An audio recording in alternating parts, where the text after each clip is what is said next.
का लिखा हुआ धर्म ग्रंथ बुद्ध और उनका धर्म, खंड 1 भाग 1।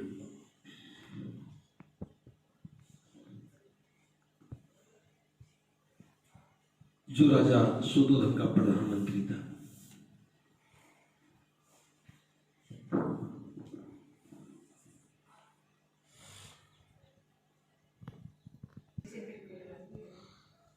राजा सुद्धोधन का प्रधानमंत्री का जो था उसका नाम उदाई था।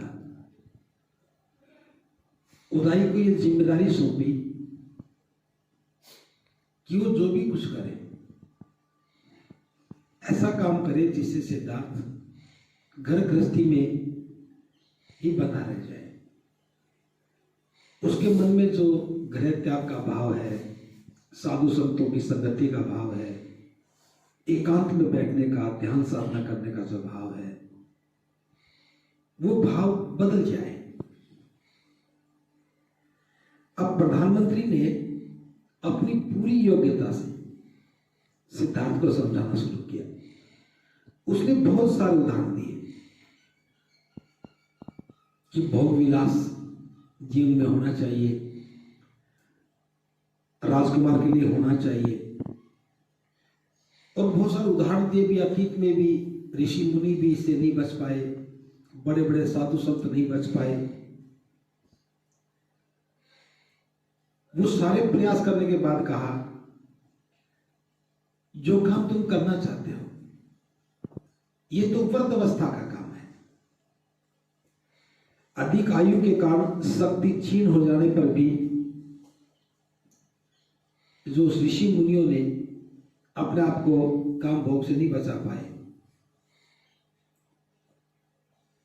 जबकि आपकी तभी अवस्था युवा है। उसने सारा प्रयास किया, बहुत सारे उदाहरण दे करके समझाया, लेकिन सिद्धार्थ को इससे कोई फर्क नहीं पड़ा। सिद्धार्थ को भटकाव की बिल्कुल भी सिद्धार्थ के मन में बिल्कुल भी भटकाव पैदा नहीं हुआ। तो उसकी बात सुनकर जो सिद्धार्थ ने उत्तर दिया, वो उत्तर बहुत महत्वपूर्ण है।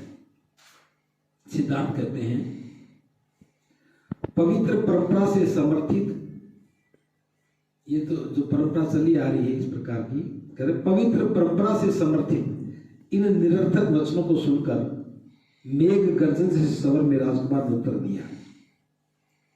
इन दोनों शब्दों को देखना, पवित्र परंपरा से समर्थित, यानी कि ऐसी बातों को हम पवित्रता के रूप में देखते हैं। जैसे नहीं कहते भी चंद्रमा ने उसकी पत्नी के साथ छल किया, बृहस्पति ने उसकी के साथ छल किया। अब ये धार्मिक बातें बना करके हम इनको ऐसे परोसते हैं जैसे भाई यही धर्म है, छल कपट करना, दुराचार करना, व्याभिचार करना। इन सारी निरर्थक बातों को सुन करके सिद्धार्थ कहते हैं, ये सब निरर्थक बातें हैं। आपकी सनेसिक भाषा आपके ही योग्य है कि आपने जिस भाषा में, जिस प्यार के साथ, करुणा के साथ मुझे समझाया है, ये आपके योग्य ही है, क्योंकि आप प्रधानमंत्री हो, आपके मुख से सारी बातें अच्छी लगती हैं। लेकिन मैं स्वीकार करवा दूंगा कि आप जो कह रहे हैं वो गलत है। अब ये बात बहुत महत्वपूर्ण है। कई बार माता पिता भी बच्चों को समझाते हैं और बच्चे जानते हैं कि ये बात गलत है, लेकिन साहस नहीं कर पाते ये कह सके कि ये बात गलत है। लेकिन सिद्धार्थ कहता है कि आपकी भाषा बहुत सुंदर है, मधुर है, और ये आपके स्वागत के योग्य है, क्योंकि आप जिस पद पर बैठे हैं, जिस प्रतिष्ठा पर बैठे हैं, प्रधानमंत्री के पद पर बैठे हैं, इस स्वागत के योग्य है, आपके अनुसार है। लेकिन मैं स्वीकार करवा दूंगा कि आप कहाँ मुझे गलत समझ रहे हैं और आप मुझे कहाँ गलत समझ रहे हैं। मैं संसार के विषयों की उपेक्षा नहीं करता, कि संसार में जो विषय है, वस्तुएं हैं, मैं उनकी उपेक्षा नहीं करता, किंतु मैं जानता हूं कि सारा जगत इन्हीं में आसक्त है। जैसे घर गृहस्थी की बातें हैं, परिवार का मोह है। सिद्धार्थ कहते मैं जानता हूं कि ये बातें समाज में, इनकी मैं उपेक्षा नहीं कर रहा, लेकिन मैं ये भी जानता हूं कि सारा संसार तो इन्हीं में फंसा हुआ है। लेकिन ये याद रखते हुए कि सारा संसार अनित्य है, मेरा मन उनमें सुख नहीं पा सकता। अब सारा संसार घर गृहस्थी की बातों में लगा है, ये जानते हुए सिद्धार्थ कहते मैं तो जानता हूं कि संसार अनित्य है, यानी कि ये स्थायी नहीं है। ये जवानी, ये सुख, ये संबंध, ये भाव, ये इच्छाएं, ये कोई भी स्थायी नहीं है, सब बदल जाने वाली है। जवानी बुढ़ापे में आ जाएगी, बूढ़ा आदमी मर जाएगा, आज जिससे प्रेम करते हैं कल उसे घृणा भी हो जाएगी, सब मतलब अस्थायी है। लेकिन फिर भी सारा संसार इन्हीं में जकड़ा हुआ है। लेकिन मेरा मन इनमें नहीं लगता, क्योंकि मुझे लगता है ये खत्म होने वाली चीजें। आज एक फूल खिला है, सुंदर लगता है, अब फूल से प्रेम करते हैं, लेकिन ये नहीं जानते कि फूल 2 दिन के लिए, 3 दिन बाद मुरझाना है, एक नष्ट हो जाना है। लेकिन हम इतने बंधन में बंध जाते हैं, बस वही मुझे चाहिए। तो सिद्धार्थ कहते हैं सारा संसार इन्हीं आसक्तियों में बंधा है, लेकिन मैं तो जानता हूं ये अनित्य है, इसलिए मुझे इनमें कोई सुख नजर नहीं आता। यदि वह स्त्री सौंदर्य स्थायी भी रहे तो भी इच्छाओं की मौज मस्ती में आनंद मनाना बुद्धिमान आदमी के योग्य नहीं है।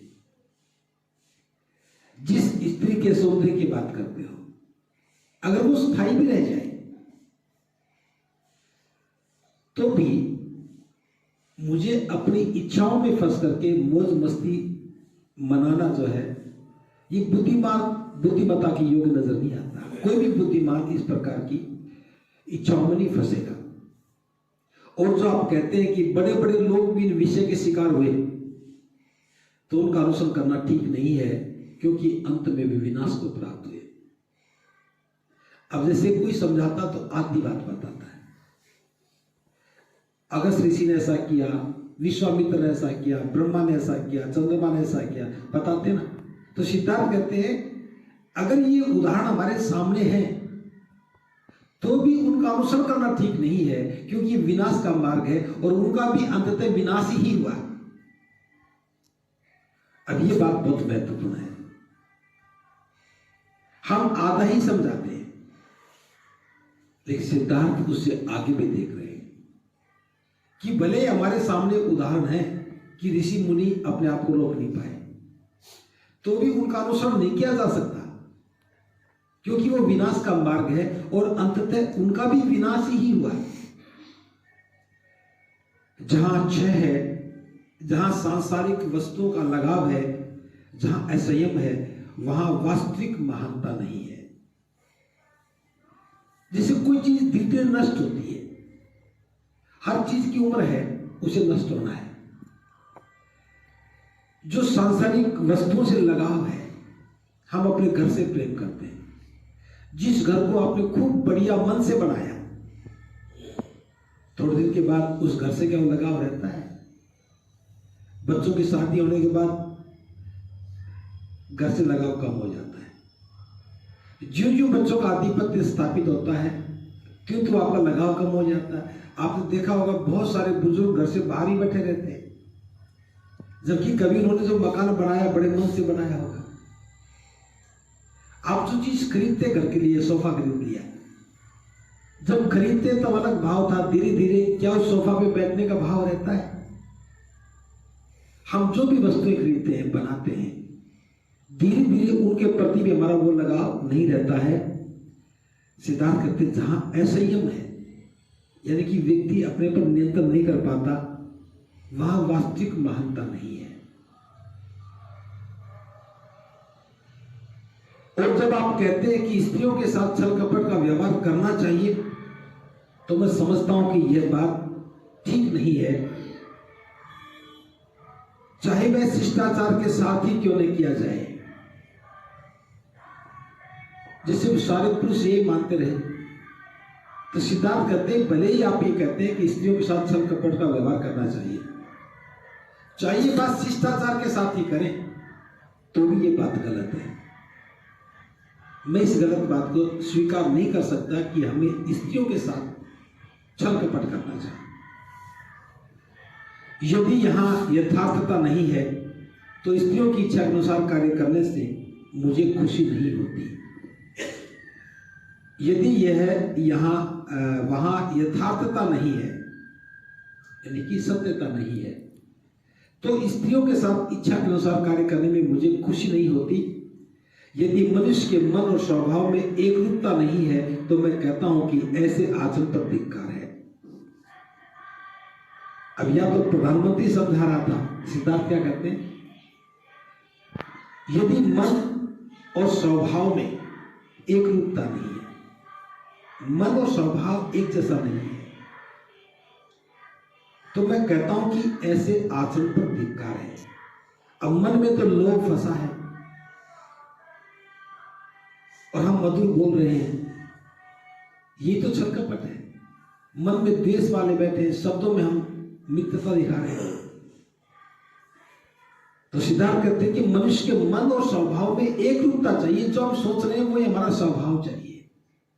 अगर हम प्रेम की बात करते हैं तो स्वभाव में प्रेम होना चाहिए। अगर मन में ईर्ष्या है तो स्वभाव में दिखनी चाहिए। अगर वो नहीं है, छुपा रहे हो, ईर्ष्या को छुपा रहे हो, द्वेष को छुपा रहे हो, वासना को छुपा रहे हो और अपने आप में महानता दिखा रहे हो, तो सिद्धार्थ कहते हैं ऐसे आचरण को धिक्कार है, मैं धिक्कारता हूं।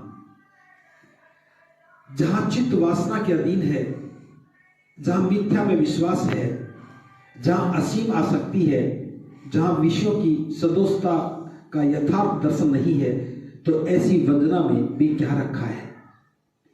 जहां चित्त वासना के अधीन है, अब मन में तो वासना पाल रखी है। जहां मिथ्या विश्वास है, यानी कि विश्वास ही गलत है, गलत चीजों पर विश्वास करते हैं। जहां असीम आसक्ति है, यानी कि हम बहुत ज्यादा जकड़े हुए हैं, इच्छाओं में जकड़े हुए हैं और विषयों की सदोषता का यथार्थ दर्शन नहीं है। जहां जो भी चीज है, वस्तु है, जो हमारा लगाव है, हम उसकी वास्तविकता के दर्शन नहीं कर पा रहे, ऐसी वंजना से में क्या रखा है। तो इस प्रकार की बातों में, व्यवहार में क्या रखा है। अब हम सारे लोग बात करेंगे, फला आदमी बहुत बुरा है, वो बहुत गंदा है, उसका आचरण ठीक नहीं है, करते ना बात। अब दूसरे की तो कर रहे, क्या हमारा व्यवहार वैसा नहीं है? क्या हमारे मन में वो सब चीजें नहीं है? क्या हम बिल्कुल सच है, सच का साथ देते हैं? हम भी झूठ बोलते हैं, चोरी करते हैं, हमारे मन में भी गलत ख्याल आते हैं। इसका मतलब यह है कि वो सही आचरण नहीं है। आदमी बहुत दिखाता है, अंदर जो है उसको छुपाता है और बाहर से अलग बनता है। यही तो व्यक्ति की बुरी प्रवृत्ति है और सभी लोग ऐसा ही करते हैं। जो जितना बड़ा बनेगा वो उतना ही दिखाएगा। प्रधानमंत्री भी बाहर निकलता है, मंच पर जाता है तो क्या होता है, लोग सोचते हैं जो बोल रहा है वो ऐसा ही है, जो कि ऐसा नहीं है। जो बोल रहा है वो बिल्कुल भी नहीं है। नेता लोग क्या करते हैं, जो जैसे हैं वैसे थोड़ी दिखते हैं। मुस्कान भी झूठी, बनावट भी झूठी, चेहरा भी झूठा। ऐसे दुकानदार भी आपसे बात करेगा तो झूठी बनावट, झूठी बातें, झूठा चेहरा, अंदर से कुछ है, अंदर से तो मुनाफा कमाना चाह रहा है, आपको फंसाना चाह रहा है। तो बुद्ध कहते हैं ऐसी प्रवृत्ति अच्छी नहीं है।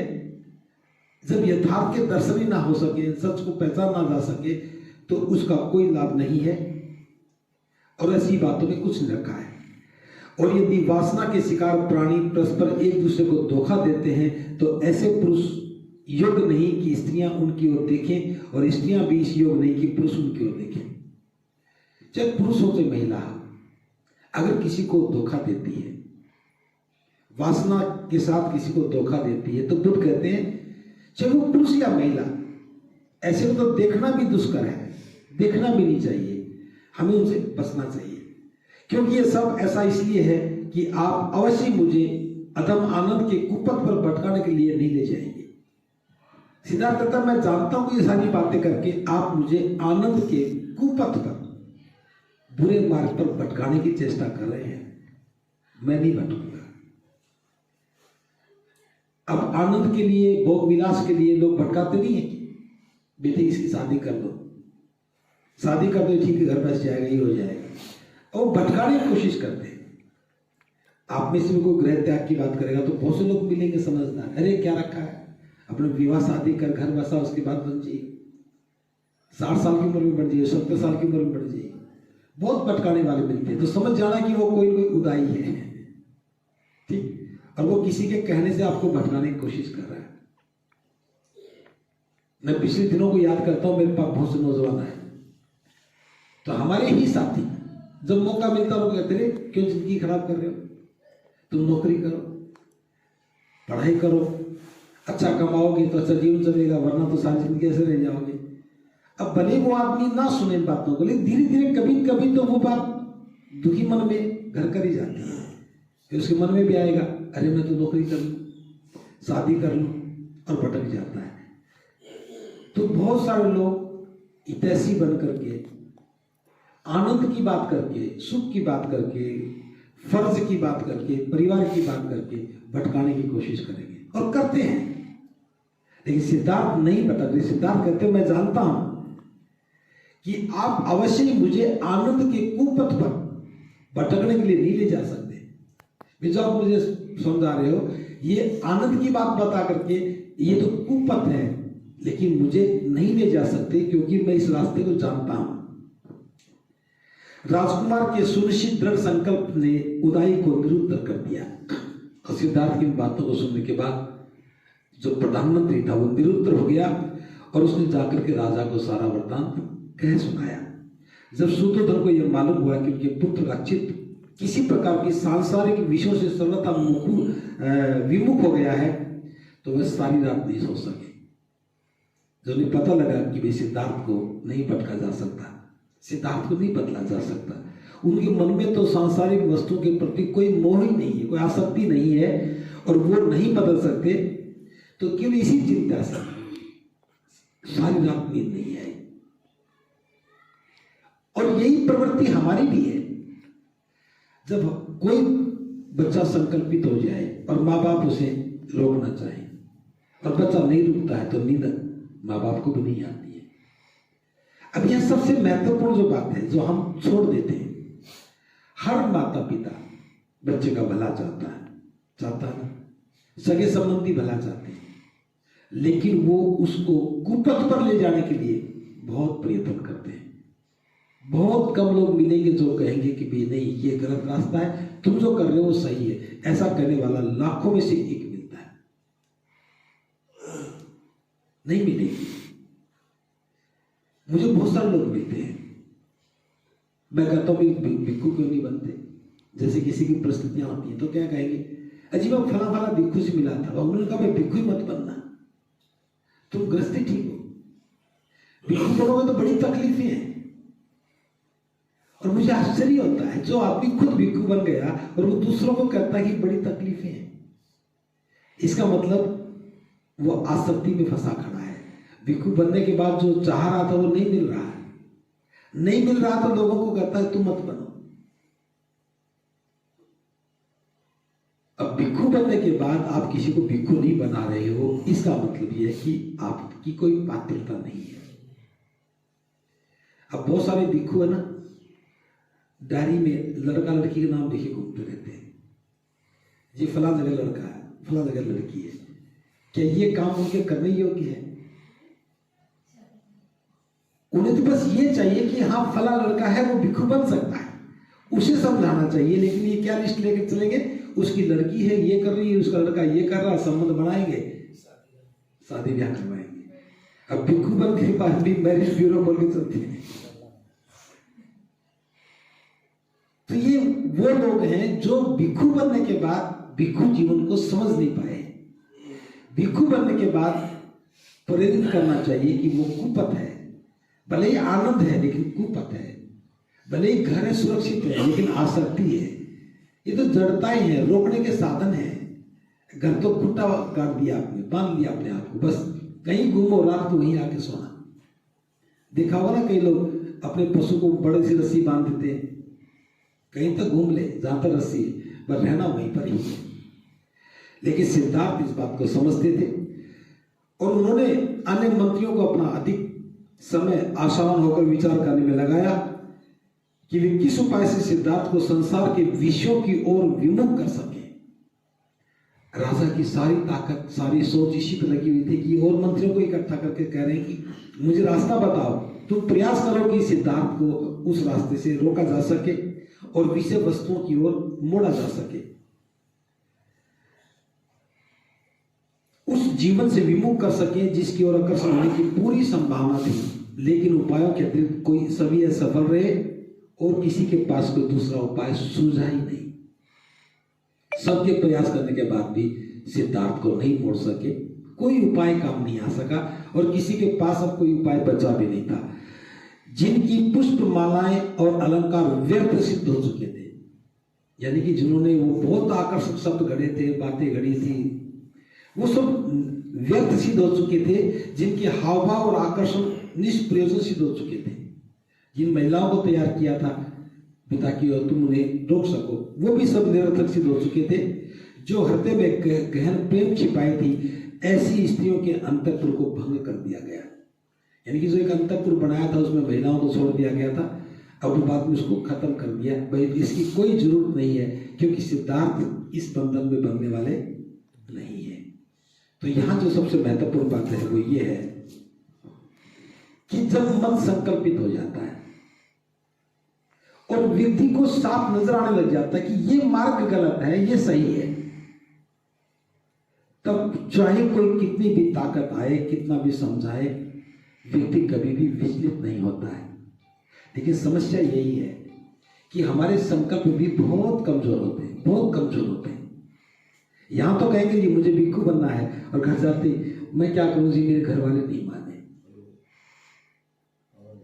एक कमजोर संकल्प के साथ कोई व्यक्ति आता कभी नहीं बनता है, और बन भी जाएगा तो कोई उनको बहाना आ जाएगा।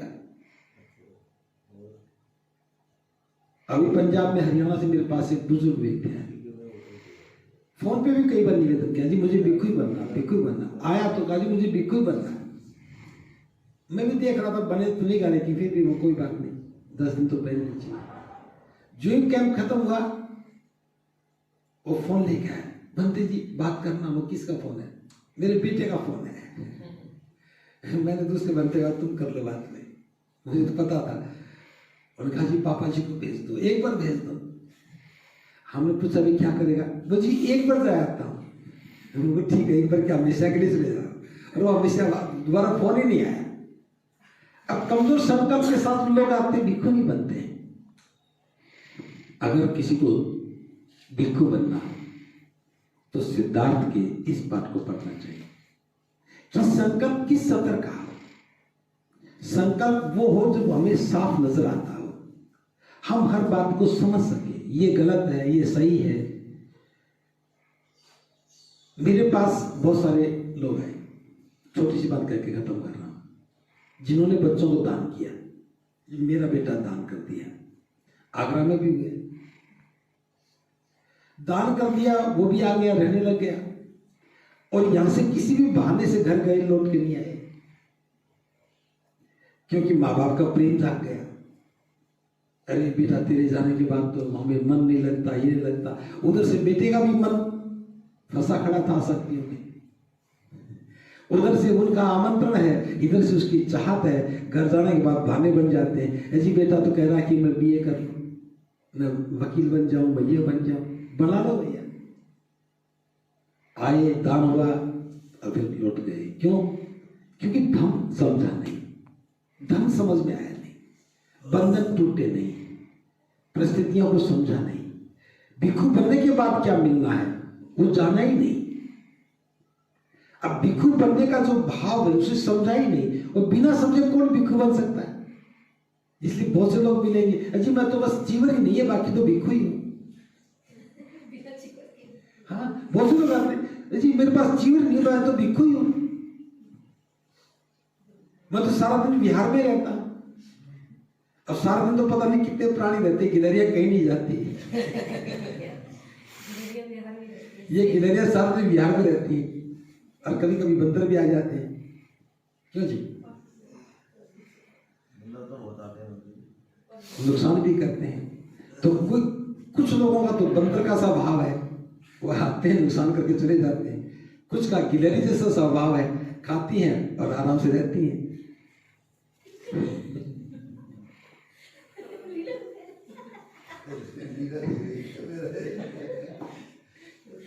लेकिन स्वभाव सिद्धार्थ जैसा होना चाहिए, संकल्पित मन होना चाहिए। रहना खाना ये कोई मकसद नहीं है। जहां भी रहेंगे खाना तो खाएंगे, जहां भी रहेंगे सारे काम होंगे, लेकिन भिक्षु बनने का एक प्रयोजन है। जब तक वो समझ में नहीं आता कोई भिक्षु नहीं बनता है।